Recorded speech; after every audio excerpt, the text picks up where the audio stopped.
the 6th, 1973. Hundreds of Egyptian tanks surge across the Suez Canal in a bold and shocking surprise attack on Israeli forces.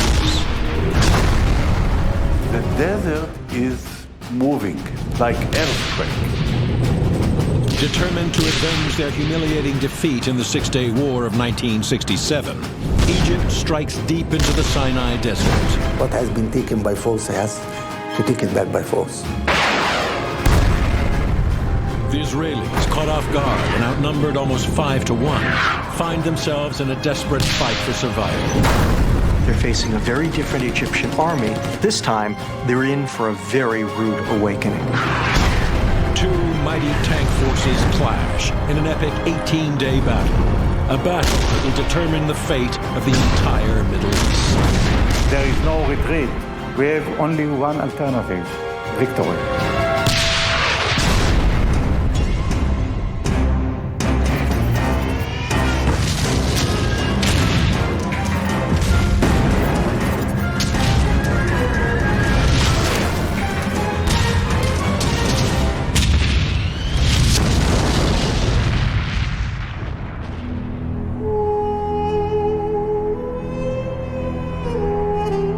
The Sinai Peninsula, a vast desert in western Egypt, separating Israel and the Egyptian heartland. It is one of the most lonely and desolate places on the planet. But in 1967, this was the stage for one of the swiftest and most dramatic victories in the history of warfare.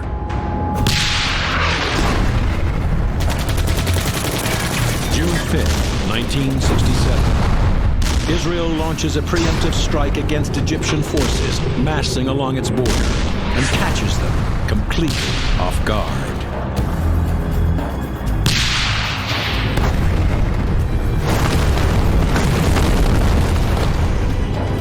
In less than a week, Israeli forces seize the entire Sinai Peninsula, and they dig in, building fortifications all along the Suez Canal.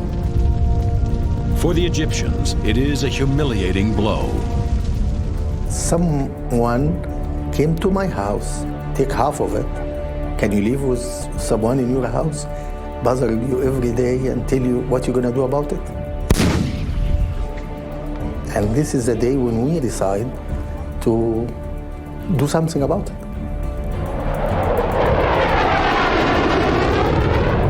As soon as the 1967 war ends, Egyptian President Gamal Abdel Nasser begins completely rebuilding his battered army. It took Egypt a good 6 years of training, of straight, hard training, restructuring of all the system in the army. By the fall of 1973, it is a force of over 300,000 well-trained men, 2,000 artillery pieces, and 2,400 tanks. But it will take more than just men and machines to beat the battle-hardened Israelis. The Egyptians know that they need to catch Israel by surprise. The Egyptians develop a plan. They develop one of the most remarkable deception campaigns of the last 100 years. They practice forming up their units, driving to the canal, and then they practice the canal crossing itself.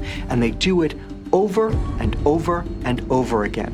So that over the course of time, the Israelis just come to expect it. It just becomes a part of the scenery. Beyond that, the Israelis have grown complacent in their defensive positions and believe the Egyptians pose no serious threat. Since the Six-Day War, after such a famous victory, the Israeli army became to be too arrogant. They believe something that wasn't true. They believe that the Egyptian doesn't know how to fight, or the Arab doesn't know how to fight, and will never fight successfully. In October 1973, all the Israeli Defense Force has to defend its 200-kilometer Sinai front are 18,000 men, 100 artillery pieces, and less than 300 tanks. A tiny defensive force, woefully ill-prepared for battle, History Hit is a streaming platform that is just for history fans, with fantastic documentaries covering fascinating figures and moments in history from all over the world. From the Battle of Trafalgar and the Revolutionary Era, right through to the Second World War. If you are looking for your next military history fix, then this is the service for you. We're committed to bringing history fans award-winning documentaries and podcasts that you cannot find anywhere else. Sign up now for a free trial, and War Stories fans get 50% off their first 3 months. Just be sure to use the code WARSTORIES at checkout.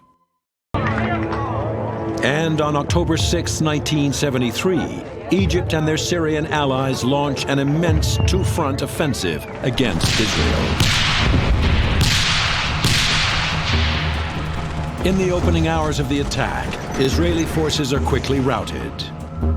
On the northern front, masses of Syrian armor steadily advance into the Golan Heights. And on the Sinai front, the situation for the Israelis is even more desperate.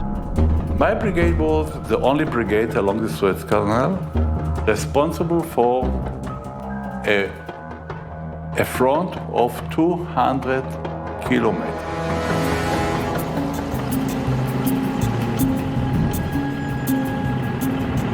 Egyptian aircraft were bombing. 2,200 artillery guns were firing ammunition. The feeling was as the desert is moving, like earthquake. I had 88 tanks, and 850 Egyptian tanks were crossing the Suez Canal. The tanks bearing down by the hundreds on Reshef and his men are Soviet-designed T-55s. At 36 tons, the T-55 is relatively small, but it can move at up to 50 kilometers per hour and is armed with a 100mm main cannon, providing a perfect balance of speed and deadly firepower.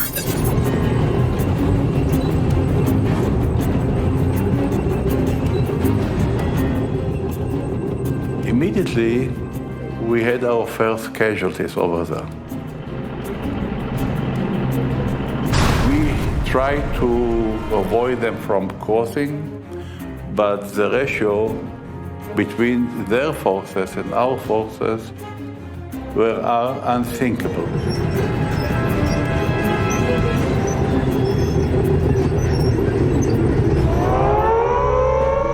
In response, the Israelis send their elite air force to smash the advancing Egyptian invaders. The Israelis, they always depend on their quick and effective airstrike. So the first lesson the Egyptians consider is how to eliminate the Israeli airstrike by surface-to-air missile, by creating what we call the wall, okay, a rocket wall. In the first 2 days, the Israeli Air Force lost more than 1/3 of its airplanes, so they decided to stop any airstrike at all. With the Israeli Air Force neutralized, the Egyptians can begin the most difficult and dangerous phase of their operation, the crossing of the Suez Canal.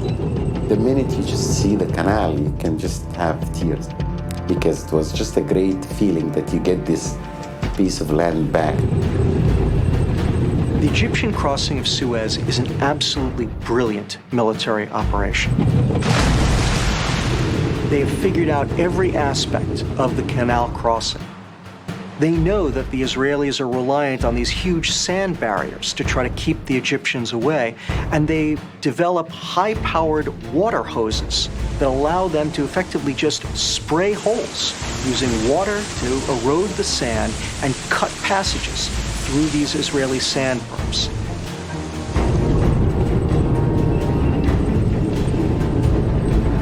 The Egyptian operation has gone like clockwork. And in the first 18 hours of the attack, they send 90,000 men and 850 tanks across the Suez Canal. By the end of the day, the Egyptians have advanced almost 8 kilometers into the Sinai. Now all that stands between the Egyptian invasion force and the Israeli heartland are a couple of hundred tanks, most of which are just arriving on the battlefield as part of the IDF's armored reserves. The Israeli armored reserves in Sinai immediately do what they have been trained, taught, ordered to do: counterattack. This time, they're in for a very rude awakening.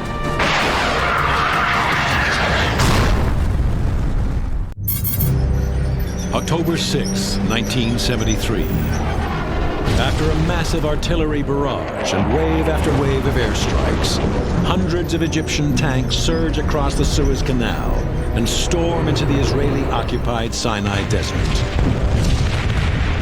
The feeling was is the desert is moving like earthquake. The handful of Israelis defending the 200-kilometer front are caught off guard and quickly overwhelmed.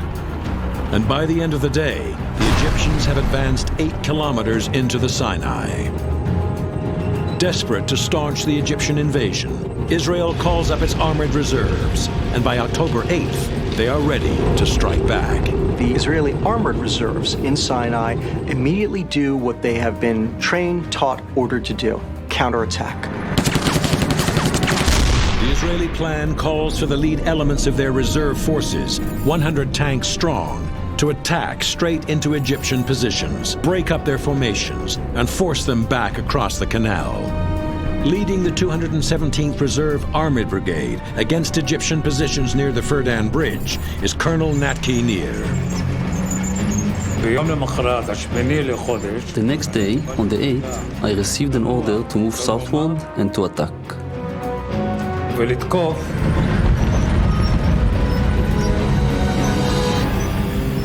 On my left, another tank brigade was supposed to attack. But when I got my orders to attack towards the Firdan, there were no forces on my left.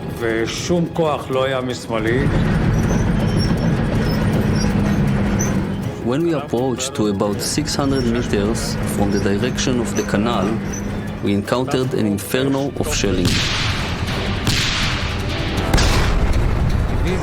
A tank division and an infantry division with tanks were already on our side of the canal.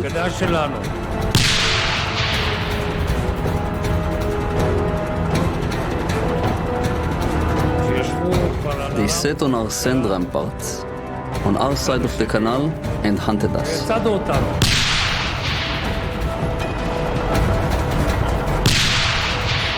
We started the attack without artillery.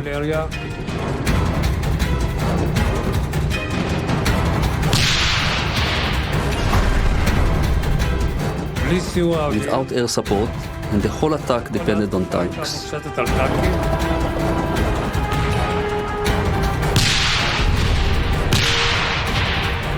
It was the first time we understood that the Egyptians were equipped with thousands of Sager missiles.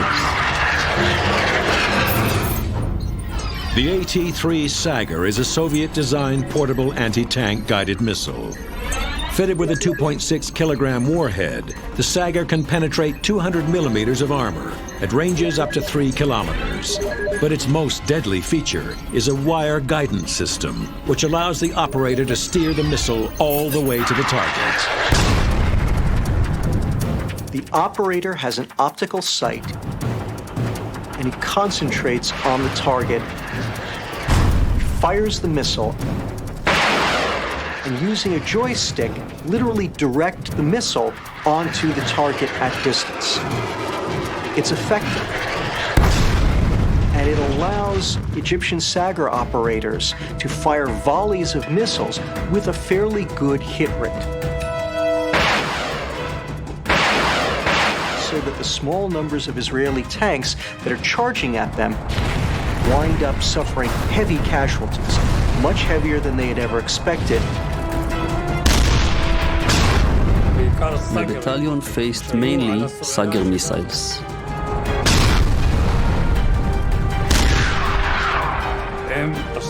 They did a job on my brigade.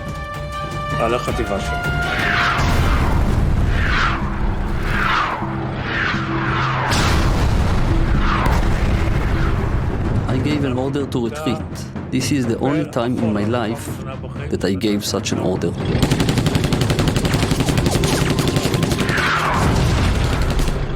Out of the approximately 22 tanks, 6 got out, and the rest were all destroyed.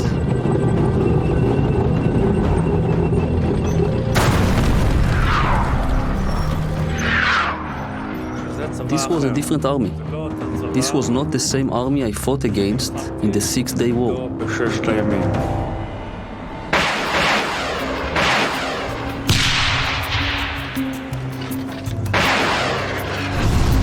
They crushed the Israeli counterattack on October 8th, crushed it completely. This is an unbelievable victory by the Egyptians, something that they have never achieved beforehand, and it is a stunning reversal for the Israelis. By nightfall on October 8th, Egyptian forces have widened their bridgehead almost 10 kilometers into the Sinai. The ferocity and magnitude of the attack has forced most of the Israelis back, but a few remain trapped deep behind Egyptian lines.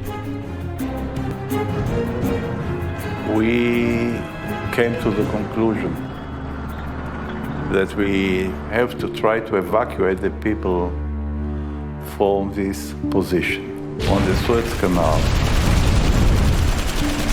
The problem was that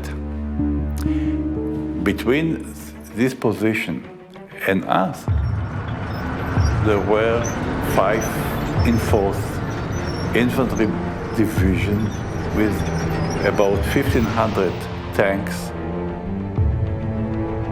We moved. My tank was the left one, Shaul was next to me. When we entered in, the Egyptians opened fire. I saw saggers moving towards my tank. So you see a kind of fireball moving towards you. And when I saw a missile coming to me, I was braking my direction. And they missed my tank. And on my tank there were some cables of the Sagger.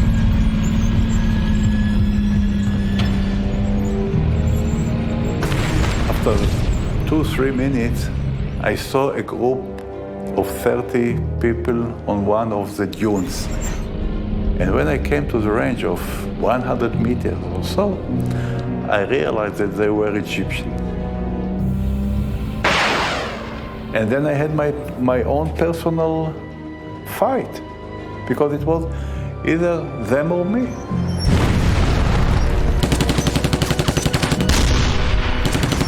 I used my machine gun, grenades, and then I had to go over them with my tank. And I killed all these 20 people.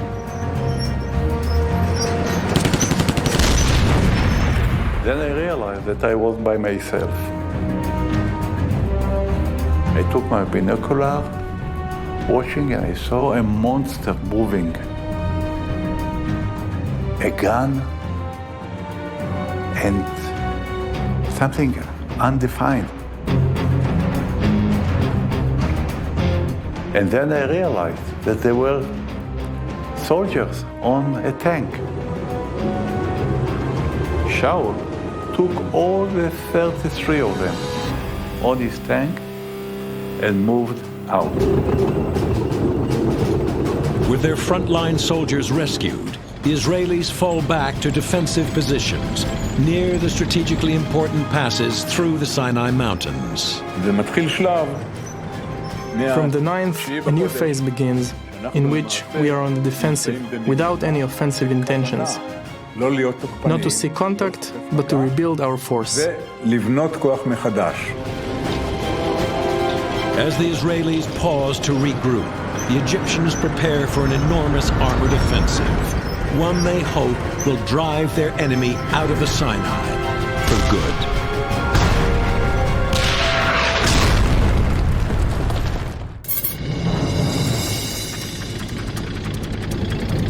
October 14th, 1973. In just over a week, Egyptian forces have pushed 10 kilometers deep into the Sinai and easily repel every Israeli attempt at counterattack. On the southern front of the October War, the Egyptians are doing well. Their cross-canal operation has worked. They've pushed into Sinai, but they have a problem. Their ally, Syria. Syria is not experiencing the same degree of success. Syrian forces have not only failed to secure their objectives on the Golan, but the Israelis are now smashing them.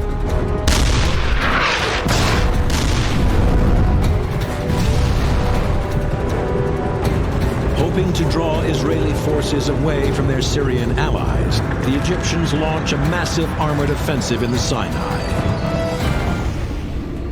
Their plan, attack with 2 armored divisions in a gigantic pincer movement, aimed at smashing the Israeli forces guarding the passes through the Sinai Mountains. At first light on October 14th, 1,000 Egyptian tanks advanced towards Israeli lines.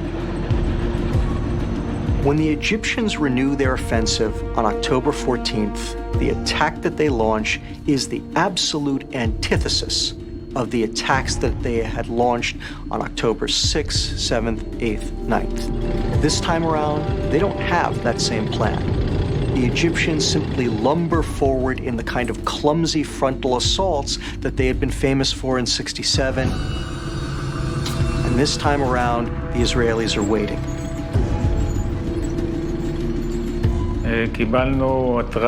We received an alert that on the 14th, the 21st Egyptian Armored Division will cross the canal and try to advance and capture territory.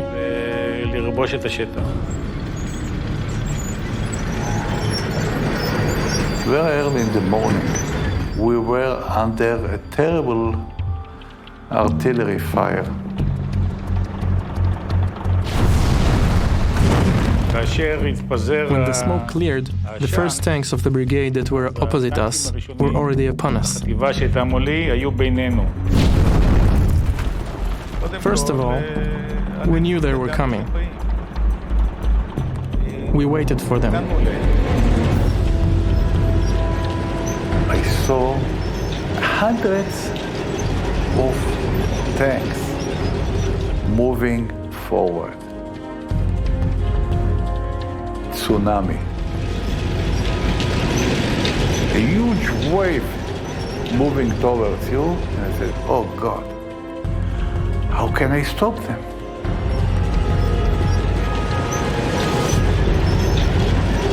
It is like a Wild West duel. The first to draw stays alive.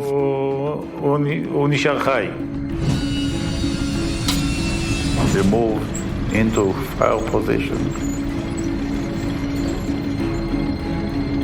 And we fired on one thing after the other.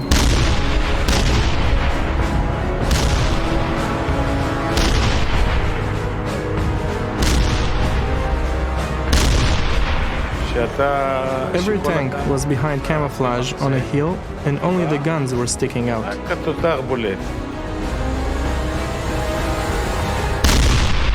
From the start, in such a situation, when they are in motion and we choose the firing positions, that gives us a huge advantage. Here is the case where our quality, gunnery quality, is important. One of the Israelis' main battle tanks is a modified version of the American M48 Patton, known as the Magach. It is well protected with 120 millimeters of frontal armor and has a 105 millimeter cannon that can accurately hit targets at ranges of up to 3.5 kilometers. The superb guns on the tanks that the Israelis are deploying in Sinai allow them to begin hitting and killing the Egyptian tanks long before the Egyptians are able to start destroying Israeli tanks. The Israelis have become expert at long-range gunnery. We were fighting very accurately, aiming and destroying tank by tank. All the Egyptian tanks were in the area which was dominated by us, were destroyed.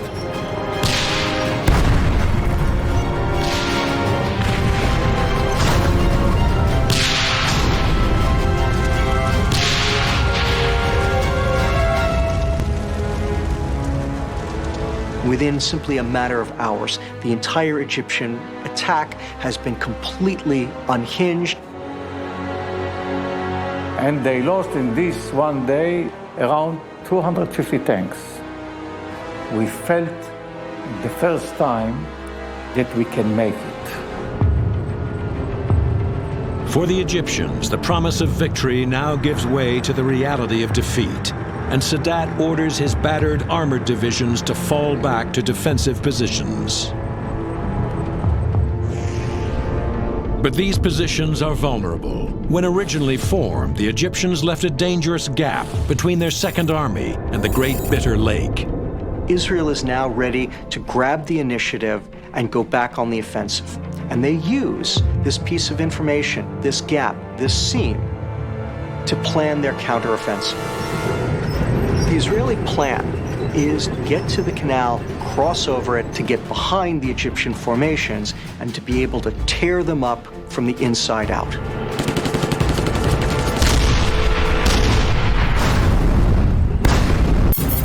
October 14th, 1973. In an effort to finally achieve victory in the Sinai, Egyptian forces launch a massive armored assault, over 1,000 tanks strong, against the Israeli defenders. But in less than a day, the Israelis destroy 260 enemy tanks, forcing the Egyptians to pull back towards the Suez Canal.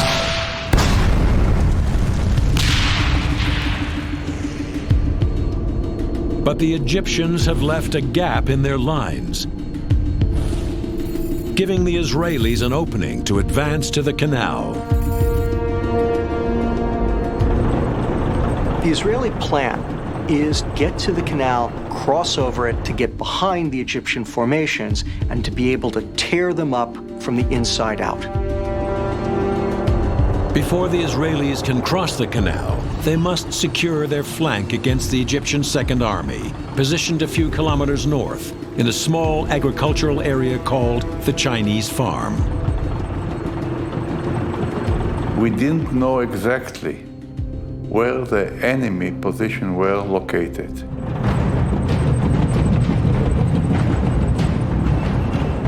When I entered into the area which was north to the Chinese farm, I realized that I am in hell.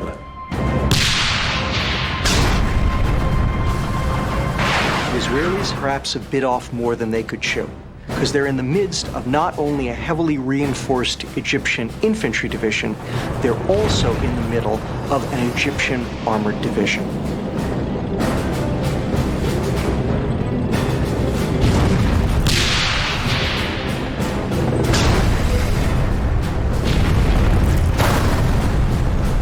Hundreds of Egyptian soldiers were firing.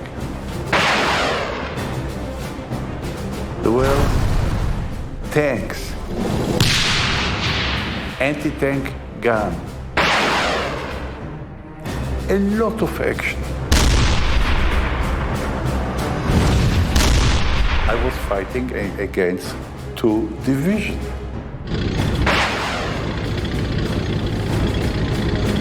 The ratio was unthinkable. So I was firing with my machine gun, grenades, with my cannon. I realized that I am in hell. We were all these hours under such a pressure of Egyptian tanks, infantry, everything.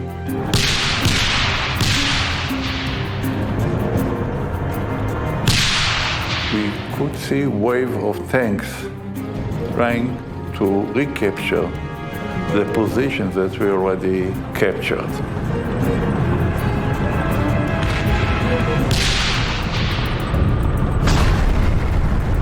After about half an hour, I saw 5 tanks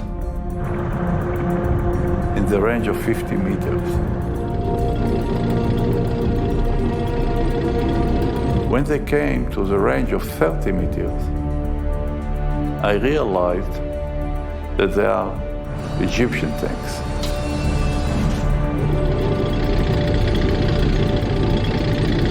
And we fired 5 very high-speed rounds, pack, pack, pack, pack, pack.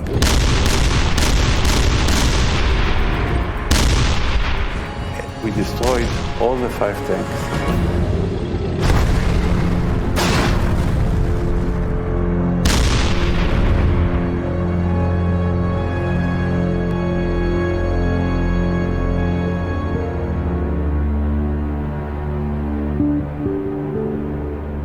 We fought all the night with Egyptian units and tanks.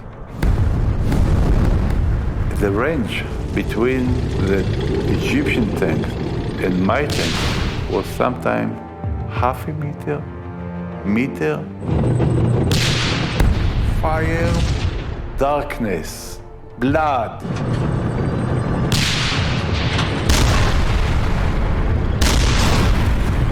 There is no better description like the real hell. I lost 121 soldiers and a lot of commanders in that terrible night. The Battle of Chinese Farm will go on to last another 3 days, and when it's finally over, hundreds of destroyed Israeli and Egyptian tanks litter the battlefield.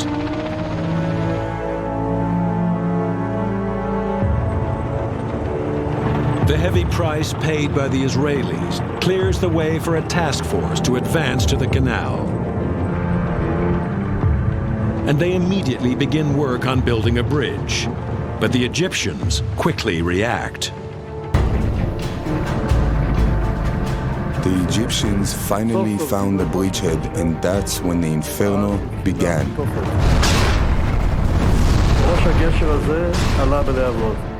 The bridgehead went up in flames. Everything was burning.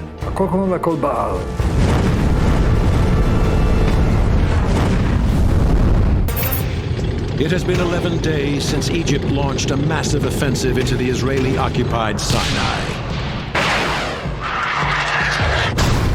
After hundreds of tanks are destroyed and thousands of men killed. On October 17th, the Israelis are finally ready for their attack into Egypt. Their plan, using temporary bridges, send 3 armored divisions across the Suez Canal and into central Egypt, where they can attack Egyptian forces from the rear and even threaten the capital of Cairo. I understood that if Grand Division will not cross the canal and we will not be in the other side of the canal in Africa or Egypt, we will lose the war. All what we have done, gone. By 4 p.m., I told everyone, the bridge is ready, go ahead. The Egyptians at this stage were in complete shock.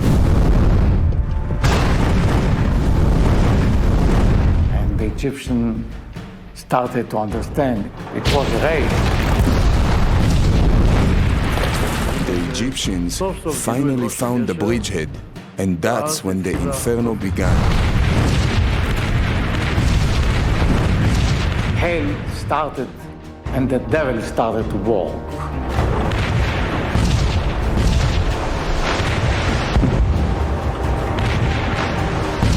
In this operation where we lost more than 100 people, it was under heavy fire all the way.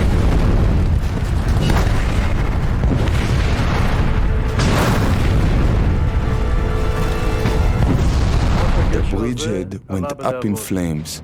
Everything was burning.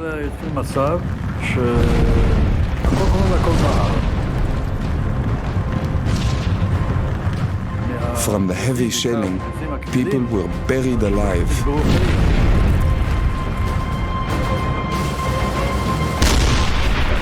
There was very heavy fire. Egyptian helicopters dropped barrels full of explosives. People were dying, were injured. And that was a real hell. It was the longest night ever in my life. I was not afraid to die. I was afraid if this mission will not be accomplished. And we succeed.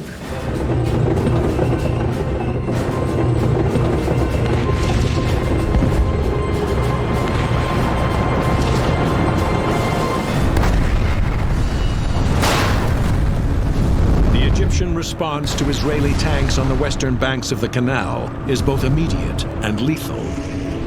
Their plan, attack from the south with a massive armored column aimed at cutting off and trapping the Israelis. The Israelis, they have to go between the two Egyptian armies for a long distance, for like 50 or 60 kilometers, and became very vulnerable to any Egyptian attack.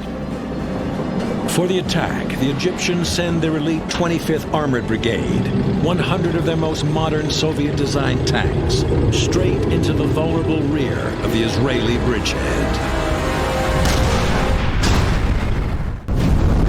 October 17th, 1973. After 11 days of bloody fighting, Israeli forces finally fight their way across the Suez Canal and begin their invasion of Egypt. Desperate to stem the flow of Israeli tanks across the canal, Egypt counterattacks with its elite 25th Armored Brigade. Their plan is to push north in a massive armored column and destroy the Israeli rear guard, cutting off Israeli forces west of the canal. A brand new brigade armed with the most advanced Soviet T-62 tanks is now pushing northwards along the Great Bitter Lake. Brenedan turns southward and hustles down with his division, puts them in place in an L-shaped ambush. The first position of our tanks was about 3 kilometers from the canal. They were camouflaged, so the Egyptians couldn't see them. Advancing straight into the ambush are 100 Soviet-designed T-62 tanks. In 1973, the T-62 is considered one of the best tanks in the world. It is well protected with over 100 millimeters of frontal armor and carries a 115 millimeter smooth-bore cannon, a powerful and deadly accurate main gun that can easily destroy an Israeli tank, especially at close range. But I don't want our men to move. I don't want the Egyptians to feel anything. I want them to enter the zone of destruction. Once the entire Egyptian brigade entered the ambush area, I gave the order to fire.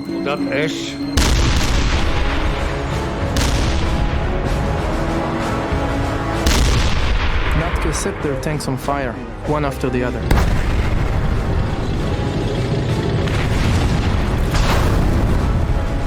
The Egyptians, I can see the battle. The Egyptians tried to counterattack from the top to bottom.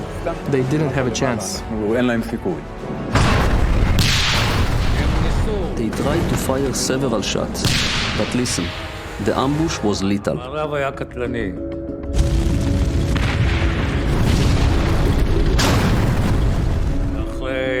After 2 hours, there were a few tanks left that tried to escape. It was a big mess.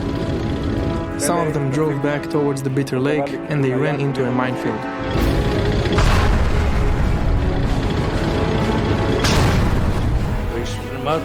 In 2 hours, we destroyed the Egyptian 25th Brigade.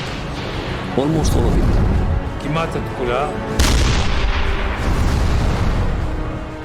5 tanks were able to escape back.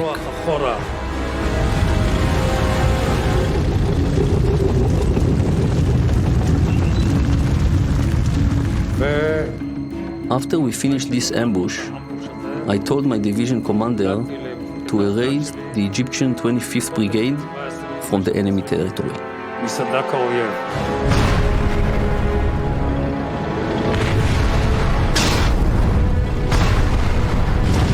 With the destruction of the 25th Brigade, the Egyptians lose any hope of stopping the Israeli advance into the Egyptian heartland.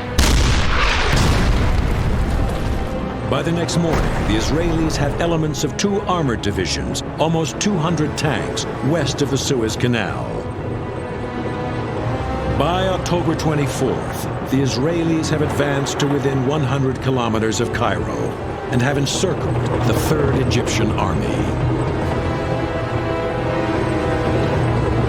The Israelis have done what they need to do. They have the Third Army trapped, and they know that that is the most important bargaining tool that they need to bring the war to an end on their terms. And so they agreed to a ceasefire. It would take another 5 years of negotiations before Israel finally returns the Sinai to Egypt. For the Egyptians, it is a great victory. The anniversary is a moment to remember our dignity that was retrieved in '73, honor the people who worked hard for 6 or 7 years to make this victory happen. Anwar Sadat gets everything that he wanted. The Sinai is returned to Egypt, and Anwar Sadat is seen by the Egyptian people as the great victor of Harb al-October, of the October War, the man who regained Sinai for Egypt. But Egypt is not alone in declaring victory, as Israel has its own cause to celebrate. They attacked us and we won in the most difficult possible conditions. The Egyptian army was crushed.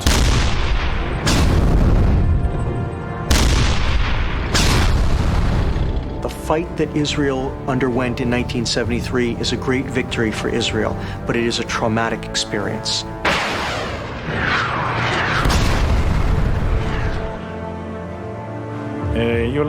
We had nearly 3,000 casualties in this war. For us, this is an enormous number. There's no Israel after 1973 who wants to go through that again.